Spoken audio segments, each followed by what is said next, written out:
Hey everyone, surrounding दी haven के इस नए एपिसोड में आपका स्वागत है। तो बिना देर किए इस पार्ट को स्टार्ट करते हैं। तो इस पार्ट में हमें ताई शू एशियन माइन का सीन दिखाया जाता है, जहाँ पे लाउ वेन कई सारे कल्टीवेटर को लेकर के ताई शू एंशियंट माइन के पास आ जाता है और बोलता है कि यहीं से हमारा ये सफर शुरू होता है। और वो पलट करके उन सारे कल्टीवेटर की ओर देखता है, जिसमें से लियो भी होता है। वे एक कल्टीवेटर लियो को देख के कहता है कि तुम मुझे काफी अमीर नजर आ रहे हो, लगता है कि तुमने इस लाउवेन को काफी मोटा पैसा दिया है, क्योंकि तुम्हारे पास ऐसी कोई पावर मुझे नजर नहीं आ रही है कि तुम इस एंशियंट ताइशू माइन में सरवाइव कर पाओगे। तभी लाउवेन सारे के सारे कल्टीवेटर को बताता है कि इतने भी सेंथ इस एंशियंट माइन के अंदर गए हुए हैं, वो आज तक कभी भी जिंदा वापस नहीं आए हैं। यहाँ तक की खबर ये भी है कि वो सब के सब जल करके राख हो चुके हैं। तुमने तो Holi Lord of the east western land के एम्परर के बारे में तो सुना होगा, और साथ में एम्पेरियर ऑफ जोंगजाओ को भी सुना होगा। वो दोनों ही एक साथ 700 साल पहले गए हुए थे इस ताइशू एंशियंट माइन में, मगर वो उस माइन के अंदर जाते ही जल करके राख हो गए और उनकी कोई भी खोज खबर नहीं है। और मैं तुम सबसे भी यही कहना चाहता हूँ कि अगर तुम लोग इस ताइशू एंशियंट माइन के अंदर जाना चाहते हो, तो तुम लोग अपनी जितनी भी प्रॉपर्टी है उन सबको अगर किसी के नाम करना चाहते हो तो कर सकते हो, और अपनी फैमिली को आज ही लेटर लिख दो कि तुम लोग उनसे दोबारा नहीं मिलोगे, क्योंकि तुम सब के सब अंदर जा करके मर जाओगे। तभी लाउवेन कहता है कि तुम सारे कल्टीवेटर को यहाँ से सीधा 1000 माइल स्ट्रेट जाना होगा, जहाँ पे तुम अपने सफर पे पहुंच जाओगे। ये कह करके उन सारे कल्टीवेटर से कहता है कि अब मेरा काम यहाँ खत्म होता है और मैं अब यहाँ से चलता हूँ। ये सुनकर के सारे कल्टीवेटर कहते हैं कि बुड्ढे, तू सठिया गया है, तूने तो हमसे पूरे पैसे लिए थे और तू हमें आधे रास्ते में क्या स्टार्टिंग में ही छोड़ के भाग रहा है। तभी लाउवेन कहता है कि देख भाई, मेरे भी अपने रूल हैं और मुझे जिंदा रहना है, तो मुझे माफ कर, मैं तो यहाँ से निकल रहा हूँ। ये सुन करके सारे कल्टीवेटर उसे घेर लेते हैं और कहते हैं कि बुड्ढे, अगर तू यहाँ से गया ना तो तुझे हमारे सारे पैसे 4 गुना दाम में वापस करने होंगे। सुन करके लाउवेन कहता है, क्या तुम लोगों को मैं बेवकूफ नजर आता हूँ? तभी लाउवेन कहता है कि अगर तुम लोग चाहते हो कि मैं तुम लोगों को अंदर लेके चलूं, तो मेरी एक शर्त होगी, तुम लोग मेरा कहना मानोगे। ये सुन करके लियो कहता है कि आखिर किस तरीके का कहना, मैं समझा नहीं। तभी लाउवेन कहता है कि अंदर जाते समय मैं जैसा कहूंगा तुम्हें वो करना होगा, और अंदर जाते समय किसी भी तरीके की नॉनसेंस बातें नहीं करनी होगी और मेरे आदेश का पालन करना होगा। और हाँ, मैं उस माइन में तुम्हें 900 माइल्स तक ही लेकर के जाऊंगा, उसके आगे नहीं। तभी ये सुनकर के सारे कल्टीवेटर और भड़क जाते हैं। तभी वो ओल्ड मैन कहता है, अच्छा चलो मेरे पीछे, मैं एंड तक तुम लोग को लेके जाऊंगा। ये कहते ही वो उन लोगों को लेकर के सीधा ताइशू एंशियंट माइन के अंदर जाने लगता है। अभी हमें एक और नए कैरेक्टर को दिखाया जाता है, जिसका नाम शांग होता है, जो कि वेस्टर्न लैंड से यहाँ आया होता है। तभी ओल्ड मैन लाउवेन सारे कल्टीवेटर से कहता है, देखा बच्चे, मैंने कहा था ना कि ताओशू एंशियंट माइन बहुत ही ज्यादा खतरनाक है और तुम लोगों को यहाँ पे फूक फूक करके कदम रखे होंगे, और अगर तुम लोगों ने मेरी बात को अनसुना किया तो यहाँ पे मारे जाओगे।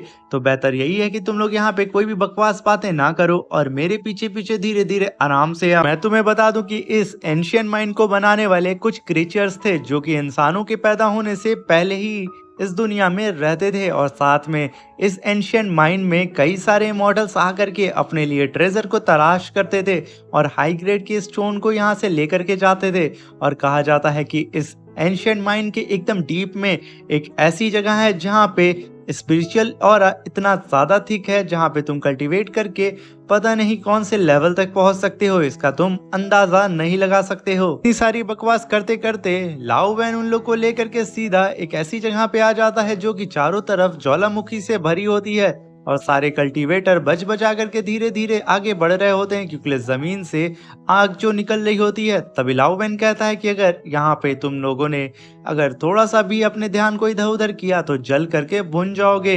ये कहते हुए वो आगे बढ़ रहा होता है और कहता है कि बस हमें 100 माइल और आगे चलना होगा, बिल्कुल सीधा, और हम लोग अपनी डेस्टिनेशन पे पहुंच जाएंगे। तभी एक कल्टीवेटर बड़े से स्पिरिचुअल स्टोन को छूने जा रहा होता है। तभी लियो उसे रोक देता है और कहता है कि भाई, इसे भूल करके भी मत छूना, क्योंकि ये जो जगह है ना, इस जगह का नाम फायर ड्रैगन टॉम है, और अगर तुमने उस स्टोन को छुआ तो तुम जल करके राख हो जाओगे। तभी वो कल्टीवेटर कहता है, ये तुम्हें कैसे पता? लियो अपने मन में कहता है कि अच्छा हुआ मैंने युआन तियान बुक को पढ़ पढ़ लिया था, वरना ये गधा लाओ वैन बुड्ढा हम लोगों को यहाँ पे कोई भी चीजें बता ही नहीं रहा है। तभी लियो उस कल्टीवेटर से कहता है कि बस मुझे पता है, तुम इस स्टोन को मत छूना अगर मरना नहीं चाहते हो तो। बेचारा कल्टीवेटर तुरंत अपना हाथ पीछे कर लेता है। तभी दूर से आवाज आती है किसी के जलने की, क्योंकि उसने उस हाई ग्रेड के स्पिरिचुअल स्टोन को छू जो लिया था और वो वहां जलने लगता है और खूब तेज तेज से चिल्लाने लगता है। तभी लियो और वो कल्टीवेटर भागते हुए उस बंदे के पास जाते हैं कि आखिर वहां पे क्या हुआ। और वो लोग जैसे ही वहां पहुंचते हैं देखते हैं कि एक कल्टीवेटर वहां पे जल रहा है और उसे कोई भी यहाँ पे बचाने की भी कोशिश नहीं करता है, क्योंकि ये फायर अगर उन्हें लग गई तो वो भी वहां जल के राख हो जाएंगे। जो कल्टीवेटर इससे पहले उस स्पिरिचुअल स्टोन को छूने वाला था वो लियो के पास आकर के हाथ पैर जोड़ने लगता है और कहता है कि तुम ही भाई मेरे माई बाप हो, तुमने तो मुझे बचा लिया। तभी लाओ वैन बुड्ढा कहता है कि अरे मैं तो भूल गया था कि तुम लोग को बताना कि ये जगह फायर ड्रैगन टॉम है और यहाँ के जितने भी स्टोन है अगर उसे तुम लोगों ने छुआ ना तो जल करके राख हो जाओगे। इनफैक्ट यहाँ पे बड़े बड़े इमॉर्टल्स भी इस स्टोन को छूने से डरते हैं। ये कह करके वो वहां से जाने लगता है, मगर शांग और एक और कल्टीवेटर उसे फिर से पकड़ के ले आते हैं और कहते हैं कि बुड्ढे अभी 100 माइल और बचे हुए हैं ना, तुझे हमें आखिरी तक पहुंचाना है ताइशू एंशियंट माइन में। तभी वो बुड्ढा लाओ वैन कहता है कि भाई मेरा सफर खत्म हो गया, इसके आगे मैं तो कतई तुम लोग को नहीं पहुंचाऊंगा। तभी सारे कल्टीवेटर भड़क जाते हैं और कहते हैं अगर ऐसा है तो हमें 4 गुना हाई ग्रेड का स्पिरिचुअल स्टोन अभी के अभी वापस करो। तभी लाओ वैन कहता है यार मैं कहाँ फंस गया हूँ, अगर मैं यहाँ से जाऊंगा तो मुझे 4 गुना दाम देना होगा और अगर नहीं जाऊंगा तो मैं यहाँ मर जाऊंगा। यही सोच करके बेचारा चारों तरफ घूमने लगता है और सारे कल्टीवेटर उसे चारों तरफ से घेर करके बोलते हैं कि चुपचाप बुड्ढे हमें लास्ट तक पहुंचा दे, वरना हम तुझे कूट कूट करके यहाँ पे तेरी चटनी बना देंगे।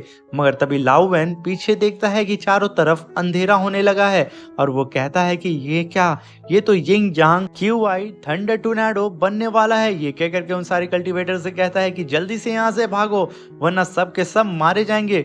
वो सब के सब कल्टीवेटर उसकी बात को नजरअंदाज कर देते हैं। अभी आसमान गरजना शुरू हो जाता है और सारे कल्टीवेटर अभी भी लाओ वैन को ही कोस रहे होते हैं और यहाँ बेचारा लाओ वैन कांप रहा होता है कि अब तो उसका मरना तय है।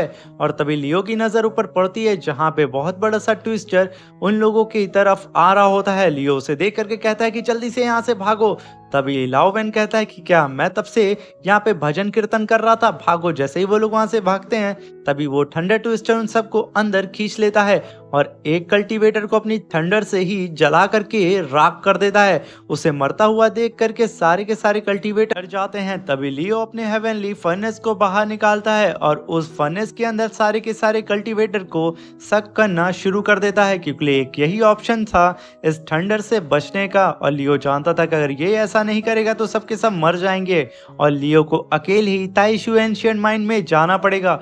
और लियो ऐसा नहीं करना चाहता था, इसलिए लियो उन सबको अंदर एब्जॉर्ब कर लेता है। अभी सीन शिफ्ट होता है और हमें दिखाया जाता है कि यिंग यांग क्यूआई ट्विस्टर टोर्नेडो उन लोगों को कहीं और ही टेलीपोर्ट कर देता है।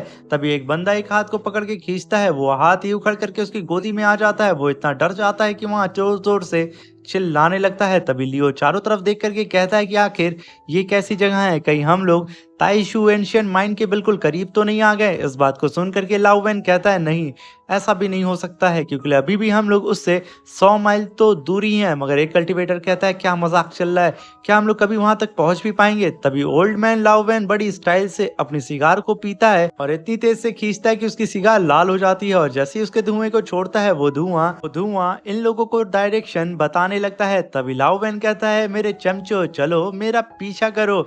ये कहते हुए वो काफी कल्टीवेटर्स को लेकर के वहां से जाने लगता है। तभी लियो शैंग के पास आता है और कहता है कि आखिर तुम यहाँ पे क्या कर रहे हो। तभी शैंग कहता है कि ताइशू एंशिएंट माइन में हमारे ईस्टलैंड के होली लॉर्ड और साथ में इंपीरिया जोंग जाओ दोनों ही एक साथ यहाँ पे आए थे और वो दोनों यहाँ पे जान से मारे जा चुके हैं। मैं बस उनकी आत्मा की शांति के लिए यहाँ पे आया हूँ कि मैं यहाँ आकर के उनके लिए प्रे कर सकूं। ये सुन करके लियो काफी खुश होता है और कहता है कि भाई तू सच में जितना ज्यादा पियक्कड़ नजर आता है तू उतना बड़ा पियक्कड़ है नहीं, तू सच में अच्छे दिल का इंसान है। ये कहकर के लियो उसे ग्रीट करता है, करके आगे बढ़ने लगता है। तभी लियो देखता है कि उसके सामने से लाओ वैन आ रहा है। तभी लाओ वैन कहता है कि हम लोग 50 माइल्स तक चल चुके हैं मगर घूम फिर करके हम लोग यहाँ कैसे आ गए।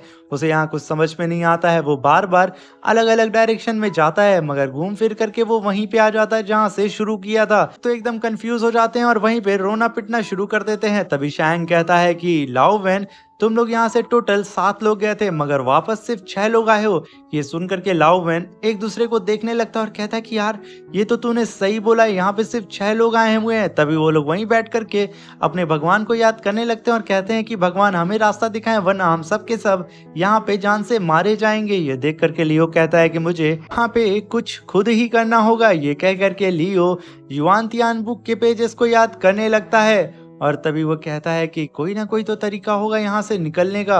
और इधर लाओ वैन साथियों से कहता है कि मैं यहाँ मरना नहीं चाहता हूँ, चलो जल्दी से रास्ता ढूंढो। मगर लियो जानता था कि अगर ये लोग ऐसे ही घूमते रहेंगे तो यहाँ पे एक एक करके सब के सब मारे जाएंगे, क्योंकि यहाँ पे जरूर कोई ना कोई एंशियंट क्रीचर होगा जैसा कि पर्पल माउंटेन में था। तभी लियो एक चट्टान पे खड़ा होकर के उन सब से कहता है कि तुम लोग अगर बचना चाहते हो तो मेरी बात को सुनो। तभी लाओ वैन लियो को देख के कहता है ये तो सिल्वर चार्म बॉडी है, आखिर इसके पास ये पावर कहाँ से आई। सारे कल्टीवेटर ये सुन करके तुरंत लियो के पास आते हैं और कहते हैं कि लियो प्लीज मेरे माई बाप हम लोग को बचा लीजिए। तभी लियो कहता है कि मैं तुम सबको बचा सकता हूँ, अगर उसके लिए तुम्हें कई सारे हाई ग्रेड के स्पिरिचुअल स्टोन मुझे देने होंगे, क्योंकि मुझे यहाँ पे एक फॉर्मेशन को कास्ट करना होगा जो कि formation of a divine flag tree होता है। और इस फॉर्मेशन को कास्ट करने के लिए मेरी काफी स्पिरिचुअल एनर्जी वेस्ट हो जाएगी, इसलिए मुझे यहाँ पे हाई ग्रेड के स्पिरिचुअल स्टोन चाहिए होंगे। अगर ऐसा हो जाता है तो मैं यहाँ पे एक फॉर्मेशन को कास्ट करके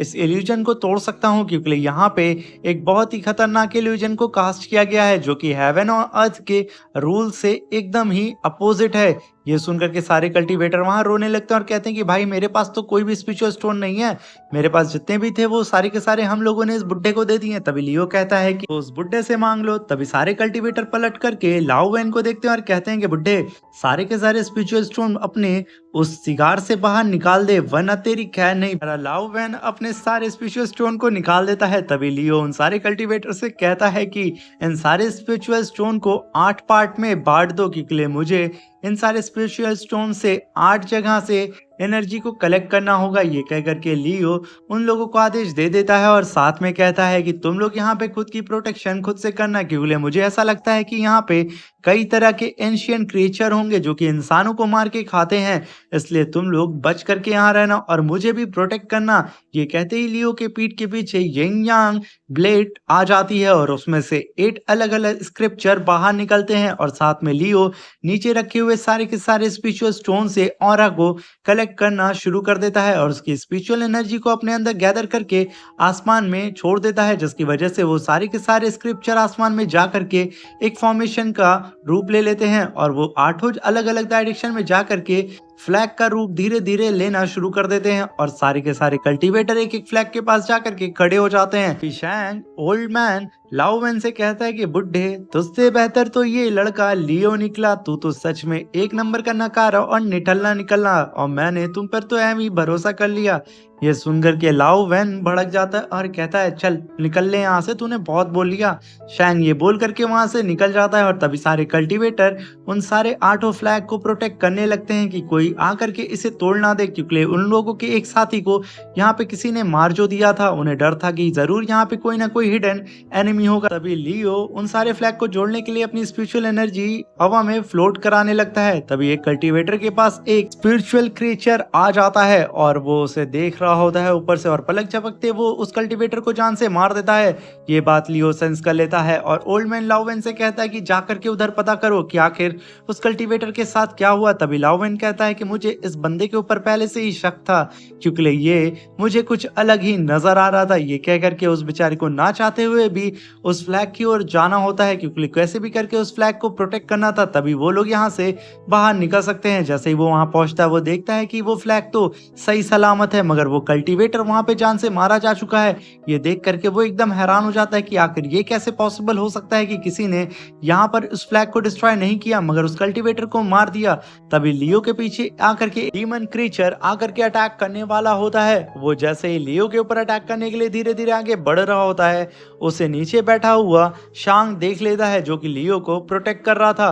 वो अपनी वाइन को पीने के साथ तुरंत काफी तेजी से हवा में जाता है और उस एंशिएंट क्रीचर को एक लात मार करके लियो से दूर ढकेल देता है और उसे उठा करके जमीन पे दे मारता है। तुरंत जमीन पे पटकने के साथ साथ उसे खींच करके एक लात मार करके काफी दूर फेंक देता है। द लियो उन सारे फॉर्मेशन को पूरी तरीके से कास्ट कर लेता है और उन 8 फ्लैग की पावर को एक दूसरे से मर्ज करके एक 8 डिवाइन फ्लैग को कंप्लीट कर देता है और उन सब की पावर को आसमान में फ्लो कराता है, जिसकी वजह से आसमान में इतना बड़ा स्पिरिचुअल ब्लास्ट होता है कि जितनी भी फॉग नीचे होती है वो पूरी की पूरी छट जाती है। वहां पे एक सूरज निकल आता है और तभी हम देखते हैं कि जैसे ही वहां पे धुंध हटती है वहां पे वो लोग देखते हैं कि ये पूरी की पूरी जगह सर्कल में होती है, जिसकी वजह से ये लोग कहीं पे भी जाते घूम फिर करके वो लोग वापस वहीं पे आ जा रहे थे।